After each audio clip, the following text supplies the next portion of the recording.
Assalamualaikum warahmatullahi wabarakatuh. Waalaikumsalam warahmatullahi wabarakatuh. Nah, alhamdulillah pada kesempatan kali ini setelah saya merasakan luar biasanya bekam oleh beliau Bapak Dr. Rahmat Mulyono MPD. Dan alhamdulillah beliau juga sekaligus sebagai salah seorang dosen pengajar di Universitas Sarjana Wiyata Taman Siswa yang tempatnya hanya di sebelah dari studio Hari TV. Sehat, Bapak? Alhamdulillah. Alhamdulillah. Enak banget nih setelah sekian lama tidak bekam karena pandemi dan kali ini bisa merasakan kembali nikmatnya bekam yang luar biasa. Dan semoga nanti obrolan kita pada kesempatan kali ini bisa membuat pemirsa lebih tahu tentang bekam, manfaatnya seperti apa, dan tentunya segera melakukan bekam ini sebagai salah satu ikhtiar kesehatan begitu ya, yang kemudian tentunya juga disunahkan oleh Rasulullah Sallallahu Alaihi Wasallam. Namun sebelumnya mungkin bisa memperkenalkan diri terlebih dahulu biar pemirsa lebih Pak Mul gitu ya atau Pak Rahmat atau monggo. Ya, assalamualaikum warahmatullahi wabarakatuh. Waalaikumsalam warahmatullahi. Ya, ini alhamdulillah bisa bergabung di Hari TV. Ini cukup luar biasa untuk apa istilahnya itu memenuhi kebutuhan halayak masyarakat begitu ya, yang selama ini nggak boleh keluar tapi bisa alhamdulillah menyerap informasi dari Hari TV. Salah satunya insya Allah kita akan bicara tentang bekam atau al-hijamah gitu ya. Ya.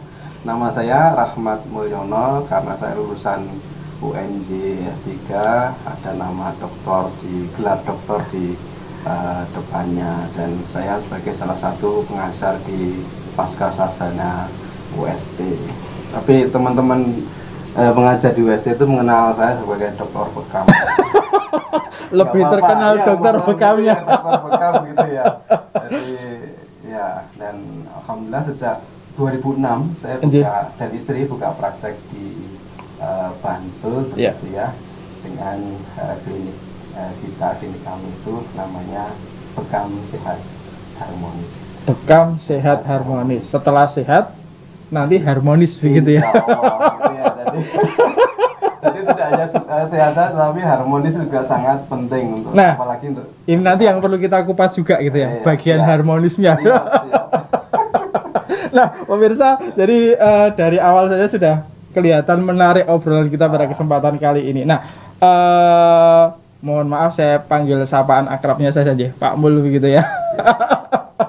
Nah, nyun sewu, untuk bekam sendiri secara umum menika, biar masyarakat atau pemirsa lebih paham, bekam itu sendiri apa sih, Pak Mul?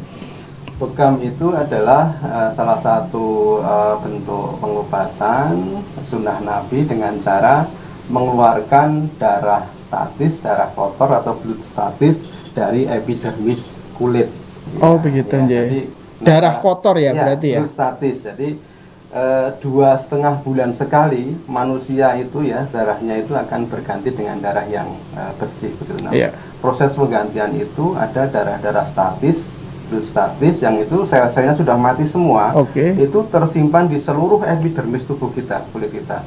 Nah, kalau itu nggak pernah diambil, maka itu akan menyebabkan berbagai macam penyakit. Nah, sunnah Nabi ya sudah 1400 tahun yang lalu ya, diperintahkan untuk berbekam saat Rasulullah itu Isra Mi'raj.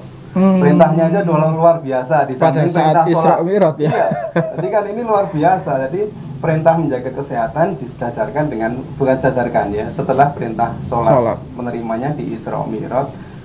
Saat itu Rasulullah itu bertemu dengan malaikat, maka setiap malaikat yang beliau Rasulullah temu itu memerintahkan untuk umatnya itu berbekam, berhijamah.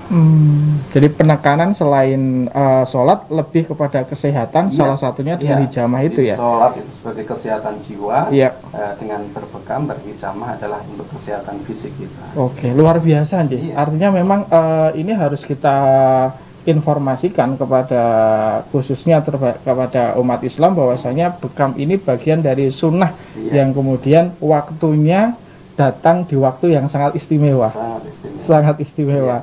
Cuma kan selama ini mohon maaf Pak Mul. Jadi kadang masyarakat itu takut ketika melihat bekam dari sisi luarnya saja, dikeluarkan darahnya gitu ya. Nah ini kan dalam bayangan masyarakat atau pemirsa sudah wah ngeri nih gitu kan, sehingga ketika orang mau melakukan itu kadang tanya-tanya dulu sakit nggak sih gitu kan, kemudian ada dampaknya nggak sih kan, kira-kira begitu. Nah ini yang nanti coba mohon bisa diinformasikan agar sudah tidak ada keraguan lagi untuk melakukan bekam. Nah sekarang kita masuk ke manfaatnya Pak Mul, kira-kira manfaat dari bekam itu sendiri untuk kesehatan apa saja sih? Jadi banyak sekali manfaat al-hijamah atau bekam itu untuk kita, terutama umat Islam gitu ya. Yang pertama bahwa bekam itu adalah sunnah. Sunnah itu manakala kita lakukan itu kita berpahala. Ya kita mendapatkan pahala. Yang dibekam dapat pahala, yang bekam insya Allah dapat pahala. Jadi saya ada ratusan bekam orang itu. Jadi barusan berarti kita melakukan sesuatu yang berpahala. Sunnah ya. Nah, dilakukan oleh Rasulullah tiap bulan sekali itu. Jadi itu sunnah. Yang kedua, bahwa bekam ini adalah juga bisa untuk pengobatan. Ada titik-titik bekam untuk sakit diabetes, untuk sakit stroke, untuk sakit migrain, vertigo itu banyak. Ada titik-titiknya untuk pengobatan. Juga untuk pencegahan juga bisa. Preventif berarti preventif. Tindakan preventif. Ini lebih penting daripada kita sebenarnya. Jadi kalau kita preventif sejak awal, insya Allah banyak penyakit itu tidak akan hinggap di tubuh kita. Pencegahan preventif. Dan juga untuk pemulihan, misalnya ya, ada orang yang pasca sakit, pasca operasi begitu ya, setelah dinyatakan tubuhnya kuat, bisa kita bekam untuk biasanya banyak obat kimia yang dikonsumsi itu gitu ya, itu perlu dikeluarkan di detox gitu itu untuk pemulihan gitu ya. Orang yang habis kecelakaan begitu ya, tubuhnya memar-memar, itu di daerah memar sekitarnya itu dibekam, insya Allah akan lebih fresh lagi. Oh begitu. Iya gitu ya. Berarti itu tindakan untuk pemulihan. Jadi yang pertama tadi untuk preventif, sunnah tadi, untuk pencegahan, kedua untuk pengobatan, untuk pemulihan pasca sakit. Luar biasa. Iya, lengkap. Nah, saya kira ini tidak perlu menunggu untuk bertanya lagi kapan bekamnya gitu. Segera saja pemirsa gitu. Jadi bisa untuk preventif, lebih kepada sunnah dan penekanannya untuk menjaga kesehatan, mungkin termasuk imunitas nih. Jadi sangat-sangat bisa. Jadi bekam itu meningkatkan imunitas tubuh. Misalnya gini ya, saat seseorang itu sudah merasakan mudah capek, mudah masuk angin gitu ya, mau aktivitas itu malas ya, itu salah satu indikator bahwa blood statusnya, darah kotornya itu sudah banyak dalam dirinya. Maka kondisi itu akan menyebabkan seorang itu imunitasnya akan menurun. Nah, dengan dibekam insya Allah itu akan segera bisa diatasi. Dia bisa beraktivitas lebih giat lagi begitu ya. Masuk anginnya bisa terhindarkan dan sebagainya. Lebih sehat lagi. Berarti ini imunitasnya kuat dan kesehatannya insya Allah juga akan terjamin, Nah, tadi ada kata-kata yang menarik, bekam sehatnya tadi sudah diterangkan. Nah, ini harmonisnya. Nah kan ketika preventif kemudian badan ini sehat, nah sisi harmonisnya ini perlu dijelaskan nih Pak. Jadi begini, pertama bahwa seseorang kalau sudah istilahnya itu darah kotornya bisa keluar dalam tubuhnya, maka dia akan lebih sehat. Ya, terus ketahanan tubuhnya akan lebih meningkat. Nah, saat orang itu lebih sehat, ketahanan tubuhnya lebih meningkat, maka ketertarikan dengan suaminya maksudnya atau dengan istrinya itu lebih kuat juga. Di samping itu ya ada titik-titik itu untuk bisa katakanlah bisa mengaktifkan itu lagi, atau ada blood status yang itu bisa menyebabkan gairah atau ketertarikan pada pasangan suami istri itu bisa menurun. Maka kita ambil di titik-titik itu, insya Allah bisa kembali lagi, sehingga ada ketertarikan dengan pasangan hidup suami istri itu bisa lebih jadi kembali lagi. Moodnya lebih lebih kuat karena sehat, kemudian titik-titik itu mungkin diaktifkan kembali. nanti kalau mau japri titik yang lebih fokus mana itu tidak saya sampaikan. Siap. Nah, jadi kalau pemirsa pengen tahu lebih dalam lagi bisa kontak nomor beliau di nomor yang nanti akan kita tampilkan di layar begitu ya. Nah, termasuk kemudian ketika mau melakukan bekam, beliau juga praktek di rumah, termasuk mungkin bisa via datang langsung ke ini Pak Mul Nah, nanti tinggal kontak saja. Nah, luar biasa begitu Dan saya kira dengan tindakan preventif ini mungkin bisa juga kita untuk mengurangi obat-obatan yang sekiranya bisa menimbulkan efek samping begitu ya. Iya, jadi preventif pencegahan lebih baik daripada pengobatan. Maaf ini ya, istilahnya kalau ada teman yang maaf cuci darah. Karena memang ginjalnya sudah tidak mampu lagi proses alaminya untuk menyaring darah. Sendiri ya. Sejak awal kita bisa preventif, makanan yang baik, jaga kesehatan, banyak minum, bekam rutin di titik ginjal ada ya titik-titiknya itu, insya Allah ya dengan ikhtiar itu kita tidak akan cuci darah dan sebagainya. Ini kan kalau sudah cuci darah itu obat yang masuk ke dalam tubuh kita, obat kimia banyak gitu ya. Nanti cuci darah itu ini menurut saya ya, ini bukan pengobatan tapi untuk mengeluarkan racun dalam darahnya melalui alat tertentu. Karena organ ini tidak berfungsi dengan baik. Kadang hanya 50%, kadang 30%, kadang hanya 25%, bayangkan itu. Menyaringnya harus dibantu dengan alat yang lain. Jadi dengan ikhtiar bekam ini setidaknya racun-racun dalam tubuh kita ini bisa dikeluarkan secara rutin.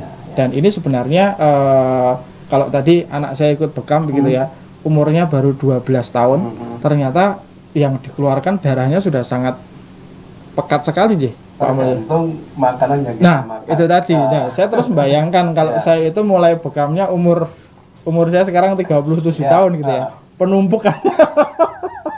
Maka Rasulullah itu mensunahkan bekam itu setiap bulan ya. Zaman Rasulullah. Coba kita komparasikan, kita bandingkan dengan sekarang. Zaman Rasulullah dulu udara masih bersih. Makanan-makanan serba organik. Betul. Minum susu kambing dan sebagainya, makanannya sangat-sangat berkualitas. Coba kita bandingkan sekarang gitu ya. Padi atau beras saja nanamnya sudah pakai pupuk kimia, pestisida dan sebagainya. Sayur-sayuran juga tidak organik lagi. Udara sangat kotor. Tingkat stres kita sekarang tinggi sekali. Betul. Nah, itu menyebabkan darah itu mudah kotor, mudah statis, sehingga bisa jadi ini aja pengalaman saya aja. Kalau dulu Rasulullah itu 1 bulan sekali, bisa jadi kita itu harusnya dengan kondisi kita ini bisa 2 pekan sekali atau 3 pekan sekali gitu ya, dengan kondisi kita sekarang ini gitu ya, luar biasa dampak. Betul. Kesehatan kita itu pengaruhnya tidak baik. Nah, ini tadi sudah masuk ke waktu Kalau tadi bekam itu adalah sunnah, maka pasti ada waktu-waktu yang kemudian Rasul lakukan pada waktu itu. Nah, waktu yang sunnah itu tanggal berapa saja. Nah, kemudian yang kedua tadi juga disampaikan ada perbandingan masa dahulu zaman Rasul yang masih serba organik dengan masa sekarang, yang tentunya menyebabkan bekam ini bisa jadi waktunya lebih pendek daripada zaman Rasul. Nah, mungkin bisa disampaikan juga Pak Mul. Secara waktu sunnah itu Rasulullah itu berbekam biasanya itu pada waktu-waktu sunnah, yaitu pada kalau kalian bulan istilahnya tanggal Islam ya, tanggal bulan itu ya, itu Komariah ya. Itu misalnya sekarang bulan purnama, nanti malam bulan purnama, maka selang 2 hari lagi gitu ya. Bulan purnama tanggal 15 ya, 15 tanggal bulan, berarti tanggal sunahnya itu 17, 19, 21. Dulu sewaktu orang belum tahu ini apa nih planet ini, bukan. Ini faktor gravitasi bulan terhadap bumi. Artinya itu secara ilmu bisa jadi gravitasi bulan terhadap bumi itu saat pasca bulan purnama itu besar. Sehingga air laut pada naik. Nah, termasuk darah kita, pembuluh darah kita itu membesar, darah kita semakin banyak sehingga saat itu diambil darah kotornya itu semakin banyak yang bisa keluar sehingga penyakit-penyakit dalam tubuh kita bisa banyak keluar juga. Itu sunahnya di situ. Sunahnya, berarti itu bisa dikatakan waktu terbaik. Waktu terbaik, Oke. ya. Ya. Terus juga ini kan sebenarnya pengobatan tropis. Oke. Ya, bagusnya itu kalau saat-saat ya sudah agak siang, misalnya jam 9 sampai jam mungkin jam-jam 5. Tapi ya kadang di klinik itu pasien jam 9 malam datang ya kita terapi karena sudah kesakitan gitu loh kan ya. Jadi tapi bagusnya itu saat-saat udara agak panas itu bagus sekali. Jadi saat udara panas berarti bisa dikatakan siang begitu nggih. Ya, siang. Ya. Oke. Karena sangat nyaman sekali Pak Mul. Tadi mungkin kalau malam saya bisa langsung tidur. Dan yang saya rasakan selama ini ketika setelah bekam itu memang tidur itu terasa pules sekali begitu nggih. Maka saya itu kadang naik bekam jarang malam. Kenapa? Nanti subuhnya enggak kelewat.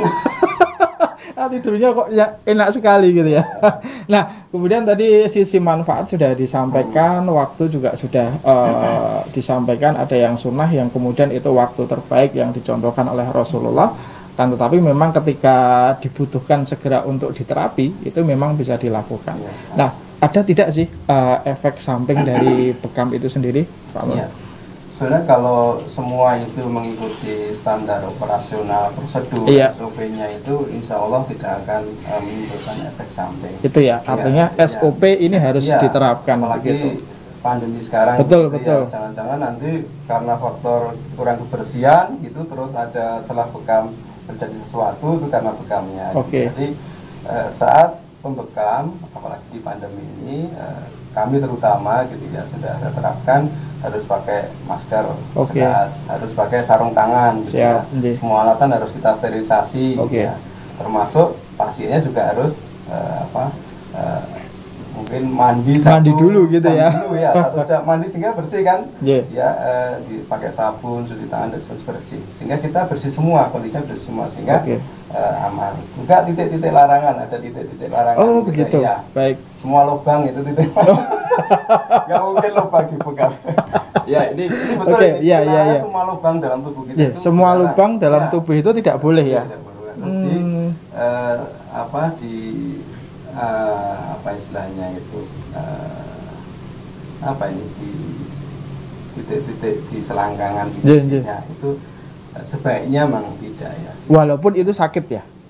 Jadi di sekitarnya aja. Misalnya termasuk orang varises itu jangan di varisesnya, sekitarnya aja. Kalau varises itu nanti misalnya kena jarum bekam misalnya terlalu dalam itu bisa hancur misalnya. Jadi bisa untuk pengobatan varises tapi di sekitarnya. Jadi istilahnya itu SOP-nya dipenuhi, larangannya juga jangan ditinggalkan, jangan dilanggar. Insya Allah tidak akan ada efek samping. Mungkin malah yang harmonis tadi efek depan. Wah, efek depannya gitu ya. Efek depannya jangan sampai. Lebih enak efek depan. Nah, saya kira dengan penjelasan tadi pemirsa tidak perlu khawatir lagi ya untuk melakukan bekam, melaksanakan sunnah, dan tentunya ada faktor kesehatan. Yang ketiga ada faktor harmonisnya tadi. Sehingga betul-betul kita sebagai umat Islam tentunya begitu ya, mereka bisa melaksanakan sunnahnya, dapat manfaat sehatnya, dapat harmonisnya. Ini luar biasa begitu ya. Jadi dengan tindakan preventif insya Allah dapat semuanya. Nah, kemudian tips yang lain Pak Mul, mungkin sebelum bekam atau setelahnya apa saja yang bisa dilakukan begitu ya. Jadi soalnya misalnya begini, ada hal-hal yang oleh pasien itu tidak diketahui. Misalnya begini, sebelum bekam mandi dulu, misalnya bekamnya jam berapa, jam 9, jam setengah 9 mandi dulu gitu, itu terlalu dekat gitu ya. Setelah dibekam itu kadang ada rasa istilahnya demam gitu. Nah itu nggak apa-apa, tapi malah menimbulkan kok malah begini ya. Bukan faktor bekamnya tapi mandi terlalu karena dekat. Faktor mandinya itu ya. Setelah bekam setengah jam langsung mandi gitu, harusnya minimal 1 jam. Berarti itu setelah bekam minimal 1 jam baru mandi. Kalau mau gitu mandi ya? minimal 1 jam. Kalau mau mandi. Tapi yang sebelum bekam, misalnya mau mandi dulu kata itu 1 jam sebelum bekam itu mandi dulu. jangan terlalu dekat. Itu karena faktor apa, Pak Mul? Sebetulnya ini pori-pori itu saat bekam kan membesar, terbuka ya, gitu ya. Saat setelah bekam itu langsung mandi katakanlah, itu pori-pori yang membuka sehingga uap air itu bisa masuk, bisa lewat pori-pori itu tadi ya, iya. Dan itu yang menyebabkan demam atau masuk angin tadi. Bukan bekamnya, karena faktor tadi terlalu dekatnya tadi. Ya. Oke. Kadang ini kan pasien tuh wah kok mambu ya, tak bau gitu, tak mandi dulu ternyata terlalu dekat. Oke. Agak demam terus malah komplain ini baru bekam. Karena bukan bekamnya tapi karena terlalu dekat. Oke. Kemudian yang lainnya? Ini terlalu lemah fisik gitu ya, jadi misalnya darah rendah gitu. Apakah darah rendah tidak bisa dibangun? Bisa. Oke. Ya, tapi mungkin bertahap. Jadi kalau istilahnya itu orangnya kuat gitu ya, secara fisik kuat, itu bisa semua titik sunah sekali bekam. Oke. 13 atau 11. Tapi kalau lemah itu bisa 3 dulu selesaikan, sekali lagi selesaikan, selesaikan. Gitu ya. Darah tinggi ya bagus. Artinya kalau ada orang darah tinggi bekam itu bagus. Saya punya teman itu tinggi tekanan darahnya lebih tinggi dari orangnya. Ini repot ini. Ya, jadi orangnya 150 makanya.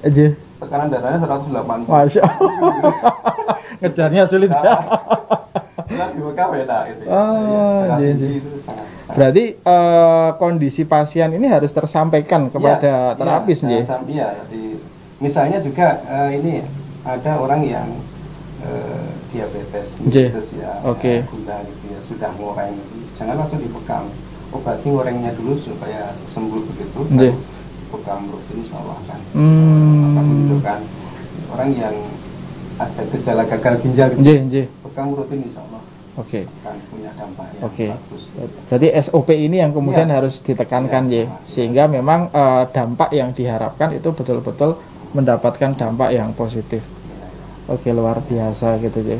Ya, suami istri yang kurang harmonis silakan datang bekam. Wah, insya Allah gitu ya. Jadi dan di tempat Pak Mul menyediakan tempat untuk putra dan putri. Iya, jadi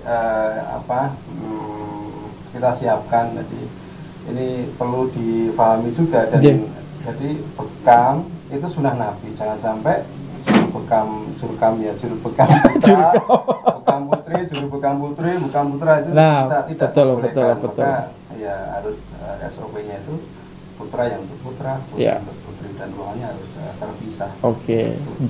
Satu SOP kesyariahan dari kesunahan dari bekam. Jadi memang sudah disiapkan, dan monggo pemirsa tinggal kontak nomor yang sudah tertera saja. Insya Allah sehat dan harmonis. Sehat dan harmonis gitu ya. Nah, terakhir sebelum nanti kita tutup, pesan-pesan yang perlu disampaikan kepada pemirsa terkait dengan bekam ini sendiri dan bagaimana menjaga imunitas di kala pandemi, Pak Mul, monggo sebagai penutup. Ya, pemirsa, jadi bekam ini adalah satu terapi yang itu bisa untuk berbagai macam masalah kesehatan kita, karena titik-titiknya itu adalah titik-titik organ penting tubuh kita. Dulu sebelum orang tahu gitu ya, mengapa titik di sini, mengapa titik di sini, ternyata itu misalnya ya, ini titik tengkuk nih ini dalam hadisnya untuk 72 macam penyakit. Silakan Mas Heri sebutkan 72 macam penyakit itu ya, 5 menit bisa ya. Itu saya bekam aja di situ. Dan titik yang lain begitu ya. Jadi berusahalah kita itu mengenali sunnah Nabi dengan cara, salah satunya adalah dengan berbekam rutin. Insya Allah itu bisa meningkatkan imunitas, sebagai sunnah Nabi juga bisa mengobati penyakit, dan juga bagi orang yang pasca sakit bisa untuk istilahnya itu pemulihan gitu ya, pasca sakit itu gitu ya. Dan juga ini cobalah kita itu, salah satu bentuk preventif pencegahan kita itu untuk pola hidup sehat kita. Ya, jadi usahakan ini mungkin nanti akan kita bahas secara lebih lengkap, mungkin bagaimana pola hidup sehat Rasul ya. Salah satunya begini, kalau kita itu makan ya, itu usahakan ya secara waktu jam 20 itu sudah stop makan besar terutama. Jam 20 ya. Malam. Okay. Ya, Rasulullah jarang makan terlalu malam, tapi kebiasaan kita sekarang itu ya malah makannya malam. Tapi godok enaknya kalau malam. Itu misalkan ya jam 20 sudah tidak makan besar lagi. Siap. Ya. Juga tidurnya ya ini bentuk-bentuk sehat ala Rasul. Kepala itu di utara. Ya, seperti tidurnya maaf jenazah ya. Karena apa? Kepala itu kita kutub utara kita. Ya, jadi serasi dengan kaki ada kutub selatan. Ya. Terus juga saat mandi. Ya, mandi itu usahakan sebelum kita mengguyur semua itu mulai dari bawah, dari kaki dulu. Dibasahi dari kaki dulu ya. Betis dulu, lutut sampai ke pusar. Baru nanti kita boleh mau berbagai gaya apapun silahkan. Tapi itu harus basah dulu. Artinya ini pengkondisian mungkin ya. Ternyata ini kalau ini di sunnah ini dilakukan ya secara baik, secara rutin itu sangat punya dampak untuk kesehatan kita. Ditambah dengan bekam rutin. Karena yang makanan yang kita makan itu ya semuanya ada racunnya. Saat diproses dalam tubuh kita akan mengeluarkan racun, harus dikeluarkan. Kalau itu tidak, ya bagaimana kita bisa hidup sehat, bagaimana kita bisa hidup harmonis kalau racunnya ada dalam tubuh kita yang sangat banyak dan tidak pernah dikeluarkan secara rutin. Matur nuwun Bapak Dr. Rahmat Mulyono MPD yang sudah banyak menyampaikan ilmu yang luar biasa pada kesempatan kali ini, dan insya Allah nanti akan ada pertemuan berikutnya. Tadi beliau akan menyampaikan tips tentang cara hidup yang sehat begitu nggih, mungkin ala Rasulullah. Kebiasaan hidup sehat ala Rasulullah. Nanti di segmen berikutnya. Tapi untuk bagi pemirsa yang menginginkan untuk bekam sehat dan harmonis, silahkan hubungi nomor beliau di tayangan yang nanti sudah akan kita sampaikan di segmen kali ini. Dan tentunya monggo jangan ragu-ragu lagi untuk bagaimana kita melakukan aktivitas sunnah yang bisa mencegah dari segala macam penyakit, mungkin bisa dikatakan begitu nggih, dan menjadikan hidup kita sehat dan harmonis. Matur nuwun sangat Bapak nggih, semoga ilmunya bermanfaat dan memberikan manfaat untuk semuanya. Nggih, begitu pertemuan kita. Assalamualaikum warahmatullahi wabarakatuh.